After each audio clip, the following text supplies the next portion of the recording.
Everybody's talking about Ground Zero and the mosque. Should it be there? Should it not be there?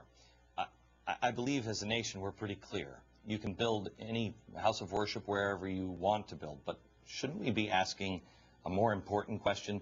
Who are the people behind this? Where are they getting the funding? What do they really believe? According to our next guest, the imam behind the Ground Zero Mosque, Imam Rauf, makes no bones about his goal to build a mosque near sacred ground and to bring Sharia to America.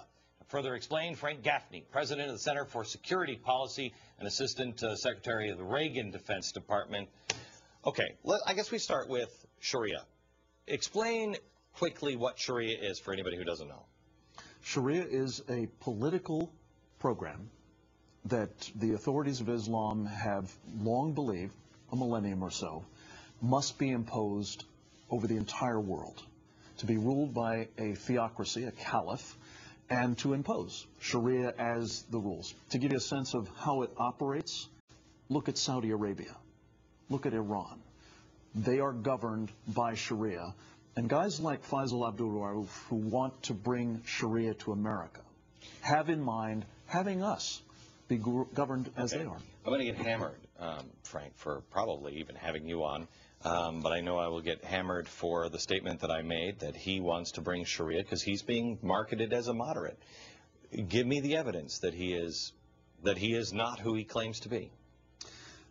I believe Rauf is a classic example of a larger enterprise, namely the implementation of Sharia's requirement that its adherents bring about that global theocracy through jihad, where appropriate through violent means, and where that's not the most effective way to do it, through more stealthy, as they call civilization means. And here's the thing, the Muslim Brotherhood operatives like Rauf are extremely skilled at obscuring for our benefit, the non-Muslims' world benefit, their true agenda, and often are portrayed, including by our government, sadly, not just under this administration, but previous ones, as moderates. It's part of the stealth jihad. So have you noticed, Frank, that it seems to be there seems to be a global effort against freedom in the world. It's not just the same tactics being used by radical Islam are the same tactics at the Weather Underground, the same. Who knew what fundamental transformation meant just 18 months ago? But you see what's happening. And by the time you figure it out, it's too late. Right. Is this the same thing that's happening here? I mean, is it the same kind of tactics that are being used over and over again throughout this administration? I'm not saying that they're connected, but, or maybe are they? Well, I think there's a commonality of interest between folks who embrace what we've talked about before as kind of the transnational agenda of the left and the transnational agenda of the Islamists. They have their differences in terms of the end state. The left wants the world to be run by the UN or you know, sort of an international elite. The Islamists want it to be run by a caliphate. But what they have in common, Glenn, and this goes right to your question, is they both regard us as the impediment to the realization of their objectives. And they are working in concert in a lot of different ways that are advancing the takedown of the America, the mutation or fundamental transformation of America in ways that will, I'm afraid, make it much more difficult for us to stop either of these agendas at our expense. I don't know if you can comment on this, and I'm sorry, America, this may be too weird for you. But it was about 5 years ago that I heard Mahmoud Ahmadinejad say, "Oh Allah, give me the strength to do the things that I must do to hasten the return of the promised one." And I remember I was working at CNN at the time, and all the journalists just walked away, and I went, wait, can somebody tell me what did he just say here?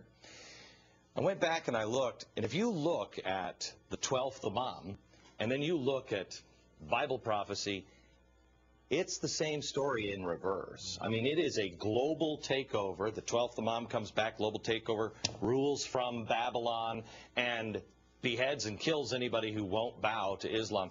This is why Mahmoud Ahmadinejad is so important in what's happening in Israel, because they want that bloodshed. They believe, if they're not just being politicians and saying these things, if they actually believe in the 12th Imam, they believe the more chaos, the faster the promised one comes. And Absolutely. it seems to me that we have all of these pieces just coming in that could lead to serious trouble. I'm not even biblical stuff. I'm just real trouble. One of the other things that Ahmadinejad has said, not once but several times, is that it's not only desirable to bring about a world without America, it's achievable.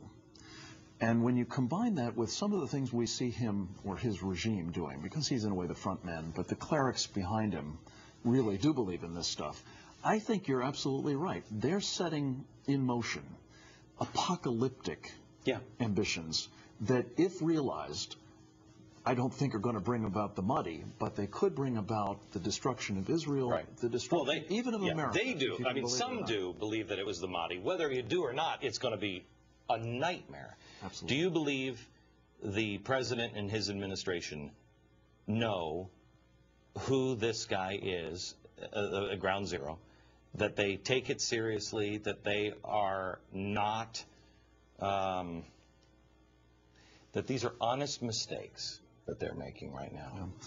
I think the time has passed for attributing this level of acquiescence, if not enabling, of this Sharia agenda to simple innocence or honest mistakes. I think this administration has exhibited a sympathy, and the president particularly, a sympathy for the agenda of folks who are, in fact, under one front organization or another of the Muslim Brotherhood, seeking to promote Sharia in America. And that's what's so appalling about this, is we should know better. We should know that there were Muslim brothers at the iftar dinner at the White House. We should know that the guy that we're sending on this tour of the Middle East, and by the way, we're sending his wife to meet up with him. That doesn't make any sense. A woman denounced us for being anti-Semitic. Okay, real quick, It's I've only got about unbelievable. 30 seconds. Real quick, just give somebody a starting point on the Muslim Brotherhood. If you don't know who the Muslim Brotherhood is. Muslim Brotherhood started in 1920 in Egypt, thereabouts, and its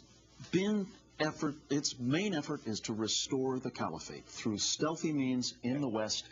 It is very much present here. In fact, virtually any Muslim American organization in this country of any prominence is a Muslim Brotherhood front. We know that from the Holy Land Foundation trial in Dallas, Texas, and unfortunately this network, like every other, is bringing them forward as the spokesman for the Muslim American community. They shouldn't be, any more than the president should be reaching out to them, utilizing them, I should say, as his go-to people. All right.